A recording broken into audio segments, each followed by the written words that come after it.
Want to see my kung fu? I'll show you. Arcade मशीनों के जरिए खेली जाने वाली मकबूल तरीन गेम स्ट्रीट फाइटर को सबसे ज्यादा बिजनेस करने वाली गेम कहा जाता है। 30 सालों तक दुनिया पर हुक्मरानी करने वाली स्ट्रीट फाइटर जितनी दिलचस्प है, इस गेम के किरदार भी उतने ही हैरतअंगेज और दिलचस्प हैं। हम अपने चैनल पर इन किरदारों के हैरान कुन इंकशाफात लेकर आपके सामने आते हैं।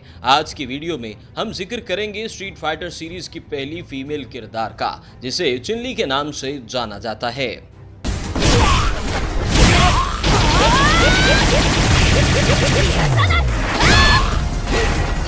चिन-ली को अपने वालिद के कातिल M22 को मारने की कितनी जल्दी है। मार्शल आर्ट से स्ट्रीट फाइटर के मैदान में कूदने वाली चिन-ली कितनी मजबूत हरीफ हैं। चिन-ली के दाव पेच कैसे हैं और वो स्पिन का इस्तेमाल करते हुए कैसे लातों मुक्कों का इस्तेमाल करती हैं। दुश्मन को दोबारा उठने का मौका देना क्या चिन-ली के चालों में शामिल है। चिन-ली की बचपन की कहानी कितनी दिलफरेब है। इन सब सवालों के जवाब आपको इस वीडियो में मिलने वाले हैं। तो आइए वीडियो का आगाज करते हैं।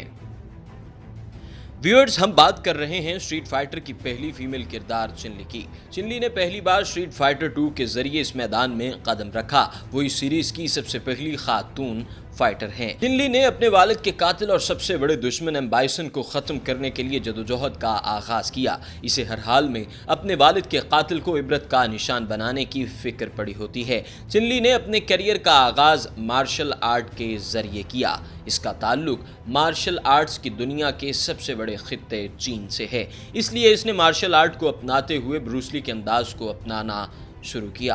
ब्रूस ली को मार्शल आर्ट का बादशाह कहा जाता है, जिस पर चीनी फिल्म इंडस्ट्री ने कई मशहूर फिल्में बनाई। कहा जाता है कि चिन-ली अभी सिर्फ 5 साल की थी जब इसने पहली बार चीनी क्लासिकल ड्रामा पेकिंग ओपेरा देखा। ये इसकी ब्रूस ली की पहली देखे जाने वाली फिल्म थी। इस किरदार ने चिन-ली को इस कदर ज़्यादा मुतासिर किया कि वो मार्शल आर्ट सीखने की शौकीन हो गई। चिन-ली ने इब्तदा से मशहूर कराटे बाज ताई ची से मार्शल आर्ट को सीखना शुरू किया, लेकिन वो इस पर ज़्यादा खुश न थीं। ताई ची की हरकत ब्रूस ली के किरदार से कई ज़्यादा मुख्तलिफ थीं। इसके फ़ौरन बाद ही इसके वालिद ने इसको होंगको और इसके साथ मुख्तलिफ बुनियादी मशकें भी सिखाईं। चीनी मार्शल आर्ट्स में चिन-ली की सलाहियतों में तेज़ी से बेहतरी आने लगी। लड़ने के दौरान चिन-ली ज़्यादातर लातों का इस्तेमाल करती और ये वो सलाहियत थी जो इसे अपने वालिद की तरफ से मिली। कहा जाता है कि जब वो 14 साल की हुई तो इसके वालिद कहीं लापता हो गए। वो अपने गुमशुदा वालिद की तलाश में मसरूफ़ हो गई। इसने इंटरनेशनल क्रिमिनल पुलिस ऑर्गेनाइजेशन में इंस्टीट्यूटर के तौर पर काम करना शुरू कर दिया। ये वो तंजीम है जो मंशियात की स्मगलिंग की रोकथाम का काम करती है। चिन-ली को ICPO की काली भेड़ के नाम से जाना जाने लगा। उसकी वजह ये थी कि चिन-ली अच्छे लोगों में छुपी इन काली भेड़ों को इबरत बनाने में मसरूफ़ थी, जो मंशियात के धंधों का काम करते हैं। दोस्तों, यहाँ चिन-ली अपने वालिद की तलाश में जो काम करती रही, इसकी तफसील में हम नहीं जाएंगे, इसके लिए काफ़ी वक्त दरकार है। अभी चिन-ली के किरदार के बारे में मज़ीद अहम हक़ाइक़ जानते हैं। चिन-ली के किरदार को डिज़ाइन करना काफ़ी मुश्किल और अहम काम है। इस काम को स्ट्राइडर फ्रेंचाइज से वाबस्ता टोंग पोकर ने डिज़ाइन किया, जो एक मशहूर चीनी एनिमेटेड डिज़ाइनर हैं। जैसे हर नाम के पीछे एक मतलब छुपा होता है, इसी तरह चिन-ली के नाम को बाहर से जोड़ा जाता है। इस नाम को जापानी अफसानों में चौहान ली और इस तरह के कई दूसरे नामों के तौर पर पेश किया जाता है। स्ट्रीट फाइटर की दुनिया में चिन-ली का किरदार दूसरे कई किरदारों की तरह पॉजिटिव दिखाया गया है। वो एक ऐसी किरदार है जो एक मजबूत ऑफिसर होने के नाते मजलूम और बेसहारा लोगों की जानें बचाने पर यकीन रखती है। वो इंतहाई बहादुर और तजुर्बाकार खातून है। इंटरपोल ऑफिसर होने के साथ वो अपने काम को खुश उसलूबी और फख्र के साथ पूरा करने में मसरूफ रहती है। एक पुलिस ऑफिसर होने की हैसियत से इसकी शख्सियत में खूबसूरत निखार देखने को मिलता है। चिन-ली ने स्ट्रीट फाइटर की दुनिया में अपने दुश्मनों के साथ हमेशा सख्त रवैया रखा है। चिन-ली ड्यूटी के दौरान अपने जज्बात को बेहतर से बेहतर होने देती है ताकि वो ऐसा मौका तलाश कर सके जिससे वो अपने वालिद के कातिल M22 को मौत के घाट उतार सके। वो इंसाफ से मोहब्बत करने वाले फौजियों और पुलिस एहलकारों के साथ दोस्त बन जाती है। स्ट्रीट फाइटर 5 आर्केड के इख्तिताम पर एक हैरत अंगेज इंकशाफ सामने आता है। वो ये कि चिन-ली खाना पकाने में काफ़ी माहिर है। मतलब ये कि वो दूसरों पर डिपेंड होना बिल्कुल पसंद नहीं करती। दोस्तों, ये तो होगी चिनली की अंदर के खूबसूरत इंसान की कहानी। क्यों ना अब कुछ बात हो जाए इसकी ज़ाहिरी खूबसूरती की। स्ट्रीट फाइटर सीरीज में चिनली के लिबास में काफ़ी तब्दीलियां देखने को मिलती हैं। जैसे अल्फा सीरीज में इसने एक चीनी रवायती लिबास पहना हुआ है जो मंचोरिया से दरामद शुदा चीनी लिबास है। ये लिबास 20वीं सदी के आगाज़ में लड़कियों में मकबूल हुआ था। इस लिबास को इस तरह डिज़ाइन किया गया कि इसमें काफ़ी लचक रखी गई है ताकि इस मैदान में एक जगह से दूसरी जगह मूवमेंट में काफ़ी आसानी हो।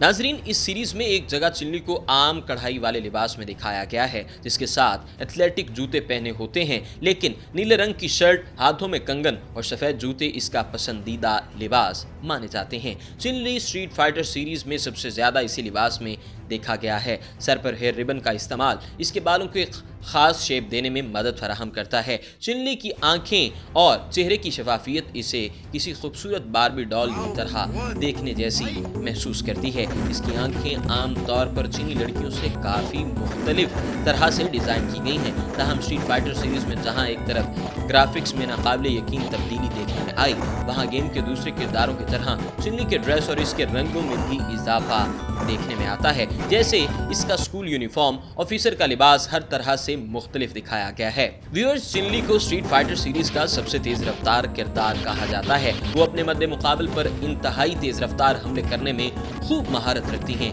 इसकी फुर्तीली और तेज हरकतें इसे सबसे ज्यादा पसंदीदा बनाती हैं। दिलचस्प बात तो ये है कि चिनली की तेज रफ्तारी को देखते हुए स्ट्रीट फाइटर की दूसरी फीमेल किरदार को तैयार किया गया जिसमें कैरन और एबोकी भी शामिल हैं। स्ट्रीट फाइटर 2 में इसे ई होंडा और गेल की तरह मास्टर कहा जाता है, लेकिन बाद में आने वाली सीरीज में इसके किरदार को मुकम्मल तौर पर तब्दील कर दिया गया। चिनली का सबसे बड़ा हथियार मार्शल आर्ट्स यानी कराटे हैं, जिससे वो मद्दे मुकाबल हरीफ को बड़ी महारत के साथ मैदान में चित करने का हुनर खूब जानती है। वो एक ही वक्त में कई लातों का इस्तेमाल करके अपने हरीफ को शिकस्त करने की ताकत रखती है। ये चिनली का सबसे बड़ा हथियार माना जाता है। वो ज़मीनी हमलों के साथ फिजाई हमलों पर भी गहरी ग्रिप रखती है। इसकी वजह उसके जिस्म की वो लचक है जिसकी मदद से वो एक सेकंड से भी कम वक्त में अपनी पोजीशन को तब्दील करती है। मुखालिफ को जमीन पर गिराने के बाद चिनली को इस लम्हे का इंतजार होता है कि वो कब दोबारा उस पर हमलावर हो। वो अपने मुखालिफ को मैदान में दोबारा उठने का मौका देते हुए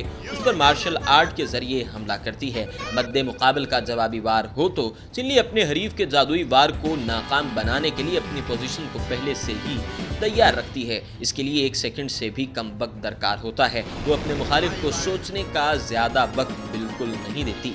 दोस्तों, चिनली का सबसे काबिल एतबार दोस्त रियो को कहा जाता है। चिनली रियो को उसकी फाइटिंग स्टाइल की वजह से हमेशा सराहती रहती है। दोनों किरदार एक दूसरे के बेहतरीन मददगार माने जाते हैं। चिनली के दोस्तों में कैमी उसकी बेहतरीन फीमेल दोस्त है। दोनों किरदारों की गायल से दोस्ती एक ही वक्त में होती है। जब वो शादालू से लड़ने की बात करते हैं तो वो अक्सर एक दूसरे के नामों का तस्करा भी करते हैं और आमतौर पर गायल के साथ मिल जाते हैं। दोस्तों की तरह चिनली के दुश्मनों की भी एक लंबी फहरिस्त है। इसका सबसे बड़ा दुश्मन एम बाइसन है। एम बाइसन से दुश्मनी की वजह चिनली के वालिद का कत्ल है, जिन्हें एम बाइसन ने बड़ी बेरहमी से मारा था। इसके अलावा जूरी और कुमा और गिल भी इसके बड़े दुश्मनों में आते हैं। नाज़रीन, उम्मीद करते हैं कि हमारी ये दिलचस्प वीडियो आपको पसंद आई होगी। मज़ीद इसी तरह की वीडियो से अपडेट रहने के लिए हमारे चैनल को सब्सक्राइब ज़रूर कीजिए और अपनी राय का इजहार कमेंट सेक्शन में ज़रूर कीजिए ताकि हम इस पर कोई नई वीडियो बना सकें। अगर आपने अभी तक हमारा चैनल सब्सक्राइब नहीं किया तो अभी सब्सक्राइब करें और बेल आइकॉन को क्लिक करके हमारी लेटेस्ट वीडियोस के बारे में अपडेट जानें।